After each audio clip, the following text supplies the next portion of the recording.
शुक्लांबरधरं विष्णुं शशिवर्णं चतुर्भुजं प्रसन्नवदनं ध्यायेत् सर्वविघ्नोपशान्तये शान्ताकारं भुजगशयनं पद्मनाभं सुरेशं विश्वाकारं गगनसदृशं मेघवर्णं शिवाङ्गं लक्ष्मीकान्तं कमलनयनं योगिभृत्यानगम्यं वन्दे विष्णुं भवभयहरं सर्वलोकैकनाथं गुरुब्रह्मा गुरुविष्णु गुरुदेवो महेश्वर गुरुसाक्षात् परब्रह्म तस्मै श्रीगुरुवे नमः।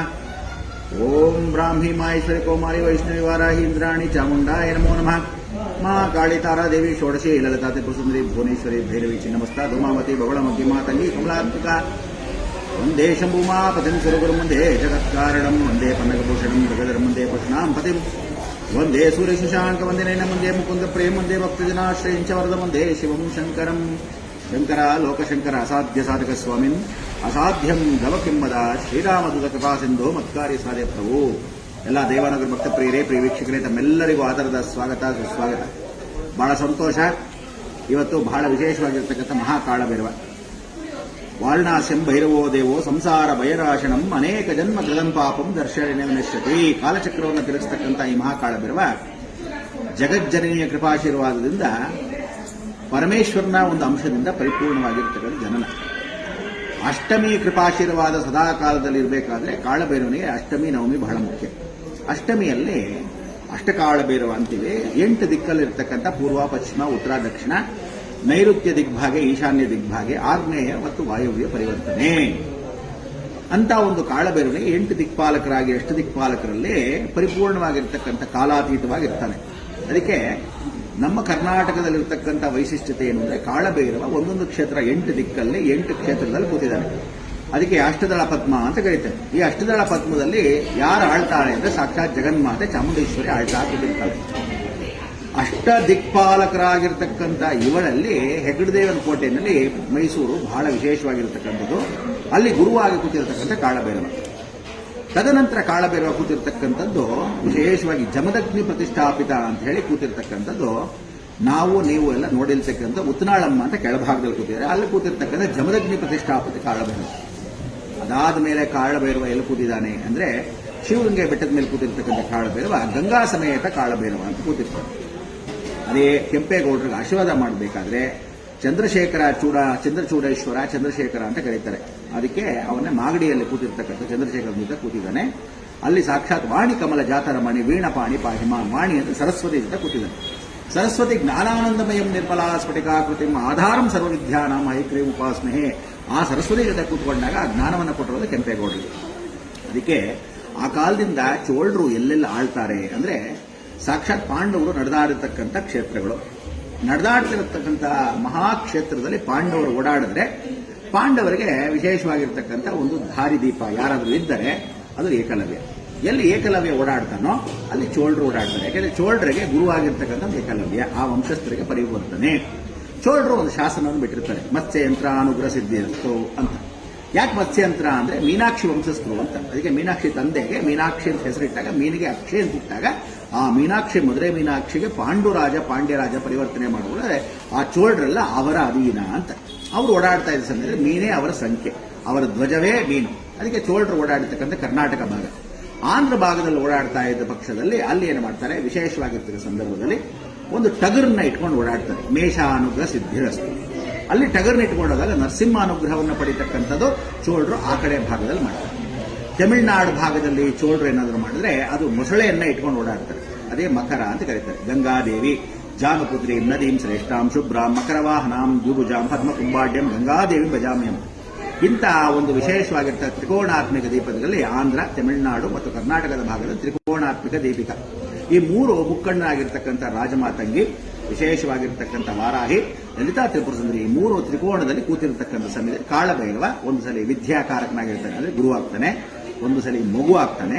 ಆ ಸಪ್ತಮಾತ್ರಿಕರ ಜೊತೆನೇ ಇರ್ತಾನೆ. ಒಂದ್ಸಲ ಅಣ್ಣನಾಗ್ತಾನೆ, ಒಂದ್ಸಲ ತಮ್ಮನಾಗ್ತಾನೆ, ಒಂದ್ಸಲ ಗಂಡನಾಗ್ತಾನೆ, ಒಂದ್ಸಲ ವಿಶೇಷವಾಗಿ ಸಹೋದರ ಭಾವದಲ್ಲಿ ಎಲ್ಲರಿಗೂ ವಿಶೇಷವಾಗಿ ದಾರಿದೀಪರಾಗ್ತಾನೆ.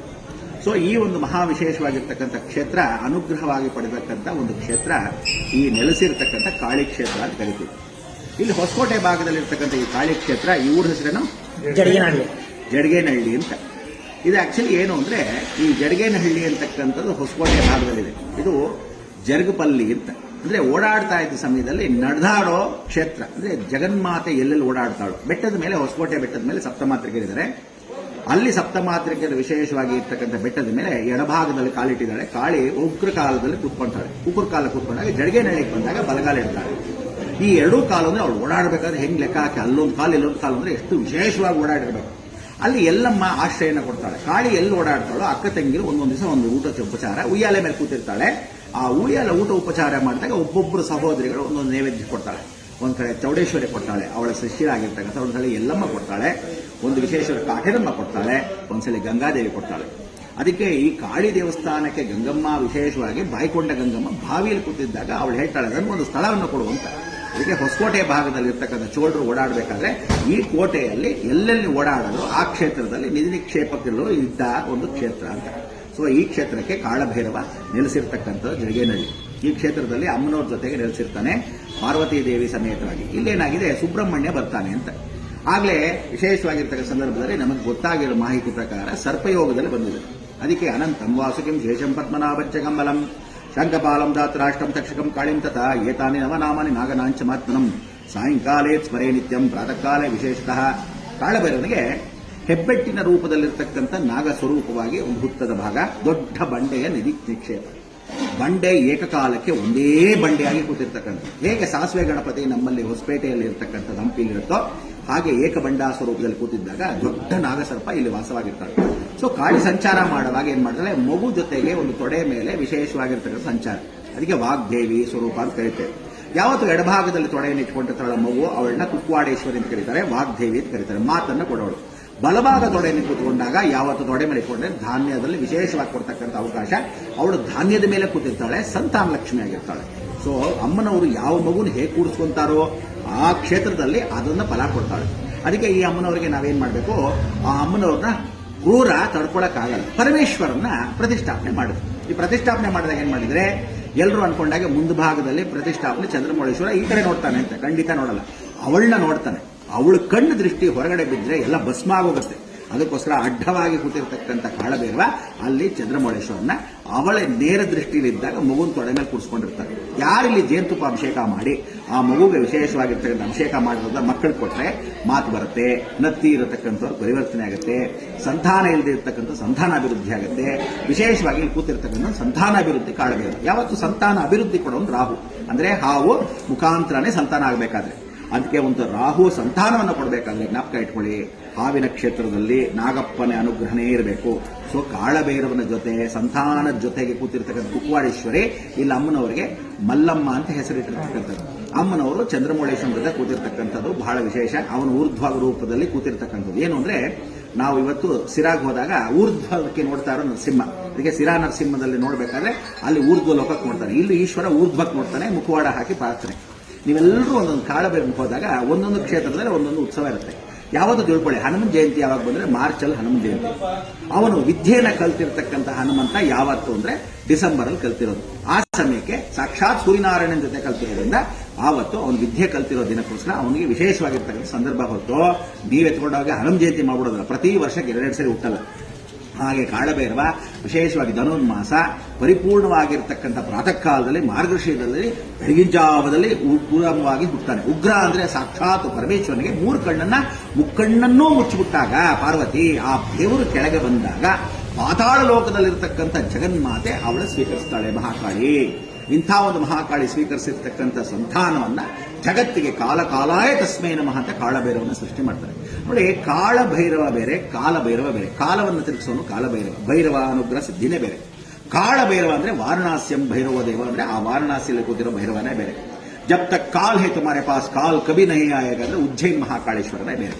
ಸೊ ಅದಕ್ಕೆ ಊರ್ಧ್ವ ಲೋಕದಲ್ಲಿರ್ತಕ್ಕಂಥ ಕಾಶಿಕಾ ಕಾಳಭೈರವ ಅಲ್ಲ, ಆದ್ಮೇಲೆ ಮಧ್ಯಲೋಕದಲ್ಲಿ ಇರ್ತಕ್ಕಂಥದ್ದು ಗ್ರೇಟ್ ಇಕ್ವೇಟರ್ ಪಾಸಸ್ತು ಅಂತ ಹೇಳಿ ಭಾರತ ದೇಶ ಮಧ್ಯದಲ್ಲಿ ಇಕ್ವೇಟರ್ ಪಾಸ್ ಆಗುತ್ತೆ. ಅಲ್ಲಿ ಕೂತಿರ್ತಕ್ಕಂಥ ಅಲ್ಲಿ ಉಜ್ಜೈನ್ ಮಹಾಕಾಳೇಶ್ವರ, ಪಾತಾಳದಲ್ಲಿ ದಕ್ಷಿಣ ಭಾಗದಲ್ಲಿ ಕೂತಿರ್ತಕ್ಕಂಥ ಕಾಳಭೈರವ ಇವತ್ತಿಗೂ ನೀವೆಲ್ಲ ನೋಡಬೇಕು ಅಂದ್ರೆ ನಾವು ತಮಿಳುನಾಡಿಗೆ ಹೋದಾಗ ಅಲ್ಲಿ ಕೂತಿರ್ತಕ್ಕಂಥ ಸ್ವಾಮಿ ಮಲೆಯ ಪಕ್ಕದಲ್ಲಿರ್ತಕ್ಕಂಥ ಅಮ್ಮನವರು, ಅಲ್ಲಿರ್ತಕ್ಕಂಥ ಅಮ್ಮನವರು ವಿಶೇಷವಾಗಿರೋ 8 ಕೈ ಇರ್ತಕ್ಕಂಥ ದುರ್ಗೆ, ಅದಕ್ಕೆ ಪಟ್ಟೀಶ್ವರಂ ಆ ಕಾಳಭೈರವ. ಸೊ ಊರ್ಧ್ವದಿಂದ ಕೆಳವರೆಗೂ ಇರ್ತಕ್ಕಂಥ ಈ 3 ಕಾಳಭೈರವನ್ನ ಅಧೀನದಲ್ಲಿ ಒಂದೊಂದು ಕ್ಷೇತ್ರ. ಕರ್ನಾಟಕ ಬಹಳ ಮುಖ್ಯವಾಗಿರ್ತಕ್ಕಂಥ ಪುಣ್ಯಕ್ಷೇತ್ರ. ಈ ಕರ್ನಾಟಕ ಮುಖ್ಯವಾಗಿ ಪುಣ್ಯಕ್ಷೇತ್ರ ಯಾಕೆಂದ್ರೆ ಕಾಳಭೈರವನ್ ದರ್ಶಯಾಮಿ. ಯಾವತ್ತು ತಮಿಳುನಾಡವರು, ಆಂಧ್ರದವರು ಕಾಳಭೈರವನ್ ಪೂಜೆ ಮಾಡ್ತಾ ಇರ್ತಕ್ಕಂಥ ಸಮಯದಲ್ಲಿ ಎಷ್ಟೋ ಜನ ಗೊತ್ತಿಲ್ಲ. ನೀವೆಲ್ಲ ಏನ್ ಮಾಡ್ತೀರಾ, ತಮಿಳುನಾಡಲ್ಲಿ ಪೂಜೆ ಮಾಡೋ ಸೃಷ್ಟಿನೇ ಬೇರೆ, ತಮಿಳುನಾಡಲ್ಲಿ ಸುಬ್ರಹ್ಮಣ್ಯ ಪೂಜೆ ಮಾಡೋ ಸಮಯನೇ ಬೇರೆ. ಅಯ್ಯೋ ನಮಗೆ ಇವಾಗಲೇ ಬಂದ್ಬಿಡ್ತು ಅಂತೀರಾ. ಒಂದ್ಸಲಿ ಅವ್ರ ನಿಧಾನಕ್ಕೆ ಒಂದು 15 ದಿವಸ ಆದ್ಮೇಲೆ ಬರುತ್ತೆ ಅಂತ ನಮ್ಮ ಅನುಕೂಲಕ್ಕೆ ಮಾಡ್ಕೊಳಕ್ಕೆ ನಮ್ಮನೆ ವಾಚ್ಮ್ಯಾನ್ ದೇವರುಗಳು ಯಾವತ್ತು ತಿಳ್ಕೊಳ್ಳಿ, ಯಾವತ್ತು ಹುಟ್ಟಿರ್ತಾರೋ ಅವತ್ತೇ ಹುಟ್ಟುಹಬ್ಬ. ಅದಾದ ಮೇಲೆ ಯಾವ ಕಾಲಕ್ಕೆ ತೊಟ್ಟಲಿಗೆ ಮಗು ಹುಟ್ಟಿದಾಗ ಒಂದು ವಿಶೇಷ, ತೊಟ್ಟಲಿಗೆ ಹಾಕಿದಾಗ ಒಂದು ವಿಶೇಷ. ಇವತ್ತು ಚಾಮುಂಡಿ ಕ್ಷೇತ್ರದಲ್ಲಿ ಚಾಮುಂಡಿ ಬೆಟ್ಟಕ್ಕೆ ಹೋದಾಗ ಎಲ್ಲ ಚಾಮುಂಡೇಶ್ವರಿ ವರ್ಧಂತಿ ಅಂತೀರ. ಎಕ್ಸಾಂಪಲ್, ಚಾಮುಂಡೇಶ್ವರಿ ವರ್ಧಂತಿ ಅಲ್ಲ ಅದು. ಯಾವತ್ತು ವಿಶೇಷವಾಗಿ ಜಯಚಾಮರಾಜ ಒಡೆಯಂದ್ರು ಕಾಳಿ ವಿಗ್ರಹವನ್ನ ಅಲ್ಲಿ ಉಗ್ರವಾಗಿರೋ ಮಾರಮ್ಮ ತೆಗೆದುಹಾಕಿ ನೂತನ ದೇವಸ್ಥಾನ ಪ್ರತಿಷ್ಠಾಪನೆ ಮಾಡಿದ್ರು. ಆ ದಿನದ ವಾರ್ಷಿಕೋತ್ಸವ ಅಷ್ಟೇ ಚಾಮುಂಡೇಶ್ವರಿನ ಅವತ್ತು ಪ್ರತಿಷ್ಠಾಪನೆ ಮಾಡಿದ್ರು. ಅದಕ್ಕೋಸ್ಕರ ಚಾಮುಂಡೇಶ್ವರಿ ವಾರ್ಷಿಕೋತ್ಸವ ಅಂತ ನೀವೇ ವರ್ಧಂತಿ ಮಾಡಿಬಿಟ್ರು. ಚಾಮುಂಡೇಶ್ವರಿ ಹುಟ್ಟೋದು ಯಾವಾಗ?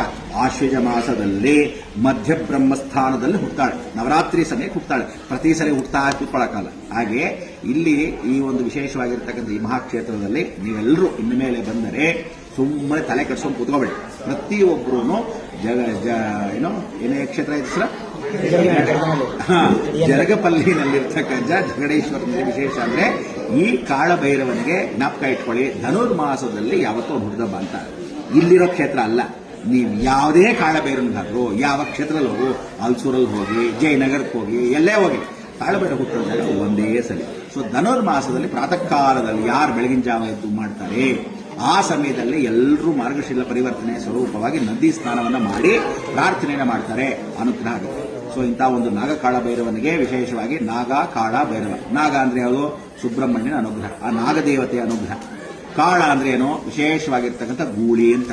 ಭೈರವ ಅಂದ್ರೆ ಅದರ ಜೊತೆ ಇರ್ತಕ್ಕಂಥ ನಾಯಿ. ಈ 3 ಜನ ವಿಶೇಷವಾಗಿರ್ತಕ್ಕಂಥ ಸಂದರ್ಭದಲ್ಲಿ ಒಂದು ಕ್ಷೇತ್ರದಲ್ಲಿ ನೆಲೆಸಿದ್ದರೆ, ಪೂರ್ವದಿಂದ ಬಂದಿರತಕ್ಕಂಥ ಈ ಕ್ಷೇತ್ರ ಅಲ್ಲಿರ್ತಕ್ಕಂಥ ಅಧಿಮಾನ್ ಕೋಟೆಯಲ್ಲೂ ಆ ಕಾಲದಲ್ಲಿ ಚೋಳರು ಪ್ರತಿಷ್ಠಾಪನೆ ಮಾಡಿದ್ದು, ಇಲ್ಲೂ ಪ್ರತಿಷ್ಠಾಪನೆ ಮಾಡಿರ್ತಕ್ಕಂಥ ಚೋಳರು ಯಾವತ್ತು ಕಾಳಭೈರವ ಹುಟ್ಟುತ್ತಪ್ಪ ಧನುರ್ಮಾಸದಲ್ಲಿ ತಲೆ ಕೆಡಿಸ್ಕೊಳ್ಳದೆ ಅವತ್ತು ಏನು ಪ್ರತಿಷ್ಠಾಪನೆ ಮಾಡ್ತಾರೆ, ಆ ಪೂಜೆ ಮಾಡ್ತಾರೆ, ಪರಿವರ್ತನೆ. ಆಮೇಲೆ ನೀವುಗಳು ವಾದ ಪ್ರತಿವಾದ ಮಾಡಕ್ ಹೋಗ್ಬೇಡಿ. ರೀ ನಮ್ಗೆ ಹೇಳ್ದಂಗೆ ಇವತ್ತು ಮಾಡಿ ಅಂತ ನಿಮ್ಮಿಷ್ಟಕ್ಕೆಲ್ಲ ಮಾಡ್ಕೊಳ್ಳಾಗೆ ನಿಮ್ಮ ಮನೇಲಿ ಮಾಡ್ಕೊಳ್ಳಿ ಕಾಳಭೈರವ ಪೂಜೆನ. ಯಾವತ್ತು ತಿಳ್ಕೊಳ್ಳಿ, ಏನು ಕ್ಷೇತ್ರ ಇದೆಯೋ ಬಾಯಿ ಮುಚ್ಕೊಂಡು ಆ ಕ್ಷೇತ್ರದಲ್ಲಿ ಮಾಡಿದ್ರೆ ತಲೆ ಬಾಗಿ ನಮಸ್ಕಾರ ಮಾಡಬೇಕು. ಅತಿ ಪ್ರತಿಷ್ಠಾಪನೆ ಮಾಡಿದ್ರೆ ಕಾಳಭೈರವ ಸುಮ್ಮನೆ ಒಂದು ಅಪ್ಲಿಕೇಶನ್ ಹಾಕಿದ್ರೆ ಸಾಕು, ರುಂಡ ಚೆಂಡ ಆಗ್ಬಿಡ್ತಾನೆ ಹುಷಾರ್. ಅಂತ ಒಂದು ಕಾಳಭೈರವನಲ್ಲಿ 9 ಕಾಳಭೈರವ ಸುಮ್ಮನೆನ. ಅದಕ್ಕೆ ಒಂದು ವಿಶೇಷವಾಗಿರ್ತಕ್ಕಂಥ ಈ ಚಂಡಭೈರವ ಇವತ್ತಿಗೂ ಸುಡಲಮಡೈ ಸ್ವಾಮಿ ಅಂತಾರೆ. ಅಮ್ಮನವರಿಗೆ ಬೇಜಾರಾದಾಗ ಸುಡಲಮಡೈ ಸ್ವಾಮಿ ಅಂತ ತಿರುನಲ್ವೇಲಿ ಹತ್ರ ಕೂತ್ಕೊಂಡಿದ್ದಾಳೆ. ಅದಕ್ಕೆ ನೀವೆಲ್ಲ ಸುಮ್ಮನೆ ಆಟ ಆಡಬೇಡಿ. ಧರ್ಮ ಸಂಸ್ಕಾರ ಹೇಗಿದೆಯೋ ಹಾಗೆ ಪಾಲಿಸ್ಕೊಳ್ಳೋದು ಕಲ್ತ್ಕೊಳ್ಳಿ. ನಮ್ಮಿಷ್ಟಕ್ಕೆ ಮಾಡಾಗಿದೆ ನಿಮ್ಮ ಮನೆಯಲ್ಲಿ ನಿಮ್ಮ ಭಾಗದಲ್ಲಿ ಮಾಡಿಕೊಳ್ಳಿ. ಎಲ್ಲರೂ ತಮಿಳುನಾಡವರಾಗಲಿ, ಆಂಧ್ರದವರಾಗಲಿ, ಕರ್ನಾಟಕದಾಗಲಿ ಪ್ರತಿಯೊಬ್ಬರು ಧನುರ್ಮಾಸದಲ್ಲಿ ಮಾಡಿದ್ರೆ ವಿಶೇಷತೆ. ಅವನ ಹುಟ್ಟುಹಬ್ಬ ಅವತ್ತೇ. ಆ ಸಮಯಕ್ಕೆ ಈ ವರ್ಷ ಏನು ಬಂದಿದೆ, 12ನೇ ತಾರೀಕು ಬಂದಿದೆ, ಶುಕ್ರವಾರ ಬಹಳ ವಿಶೇಷವಾಗಿ ಬಂದಿದೆ. ಲಕ್ಷ್ಮಣಕ್ಕೆ ಸ್ನಾನ ಮಾಡಿಕೊಂಡು ಅಮ್ಮನವ್ರಿಗೆ ಹಸಿ ಹಾಲು ತಗೊಂಡ್ಬಂದು, ಮಕ್ಕಳ ವಿದ್ಯಾಭ್ಯಾಸ ಇದ್ದರೆ ಜೇನುತುಪ್ಪ ಒಂದು ಬಾಟಲ್ ತಗೊಂಡ್ಬಂದು, ಕಾಳಭೈರವನಿಗೆ ಅಕಸ್ಮಾತ್ ಪ್ರಾರ್ಥನೆ ಮಾಡಿ ಏನಾದರೂ ಬೇಕಾದ್ರೆ 18 ನಿಂಬೆಹಣ್ಣು ಹಾರವನ್ನ ಅಷ್ಟಮಿ ದಿವಸ, ನವಮಿ ದಿವಸ, ಪ್ರದೋಷದ ದಿವಸ, ವಿಶೇಷವಾಗಿ ಪೌರ್ಣಮಿ ಅಕಸ್ಮಾತ್ ಸೋಮವಾರ ಬಿದ್ದರೆ ಅಂಥ ದಿವಸ, ಅಕಸ್ಮಾತ್ ನಿಮಗೆ ಮಂಗಳವಾರ ಏನಾದರೂ ಅಮಾವಾಸ್ಯೆ ಬಿದ್ದರೆ ಅಂಥ ದಿವಸ ಕಾಳಭೈರವನಿಗೆ ಬಹಳ ಶಕ್ತಿ. ಇಂಥ ಒಂದು ದಿವಸದಲ್ಲಿ ಕುಜನ ಅನುಗ್ರಹ ಇರತಕ್ಕಂಥ ಇವನು ವಿಶೇಷವಾಗಿರ್ತಕ್ಕಂಥ ಸಂದರ್ಭದಲ್ಲಿ ನಿಮಗೆ ಇವತ್ತು ಬಂದಿದೆ. ಅಡಿಗೆನಳ್ಳಿಗೆ ನಾವು ಬಂದಿದ್ದೀವಿ, ಬಹಳ ಸಂತೋಷ. ನಿಮ್ಮೆಲ್ಲರಿಗೂ ಆಯುರಾರೋಗ್ಯ ಐಶ್ವರ್ಯ ಕೊಟ್ಟು ಕಾಪಾಡಲಿ. ಈ ಮುಖಾಂತರ ಯಾಕೆ ತಿಳಿಸಿದೀವಿ ಅಂದ್ರೆ, ಬುದ್ಧುಂಟೆ ಬೂತನು ಲೆಕ್ಕಪತ್ತೆ ಡ್ಯಾಶ್ ಅಂತ ಹೇಳ್ತಾರಲ್ಲ, ಹಾಗೆ ನಿಮ್ಮ ಹಣೆ ಬರಕ್ಕೆ ಕರ್ಮಣ್ಯವಾಧಿಕಾರಸಿ ಮಾ ಫಲೇಶು ಕದಾಚಾರ ಹೇಳೋದನ್ನ ಕೇಳಬೇಕು. ಕೇಳದಿದ್ರೆ ನಿಮ್ಮ ಪ್ರಾರಬ್ಧ ಕರ್ಮ ಅಂತ ಒಂದು ಕರ್ಮವನ್ನು ಕಟ್ಕೋಬೇಡಿ. ಒಂದು ಕ್ಷೇತ್ರಕ್ಕೆ ಬಂದಾಗ ತಲೆಬಾಗಿ ಹೇಗಿದೆಯೋ ಹಾಗೆ ನಡ್ಸ್ಕೊಂಡು ಹೋಗ್ತಾ ಇರೋದು ಕಲ್ತ್ಕೊಳ್ಳಿ. ಯದ್ಭಾವಂ ತದ್ಭವತಿ. ಎಲ್ರಿಗೂ ಒಳ್ಳೇದಾಗಿ, ಲೋಕವೆಲ್ಲ ಸುಭಿಕ್ಷವಾಗಿ. ಏನ್ ಹೇಳ್ಬೇಕು? ಲೋಕ ಸಮಸ್ತ ಸುಖಿನೋ ಭವಂತು, ಸನ್ಮಂಗಳ.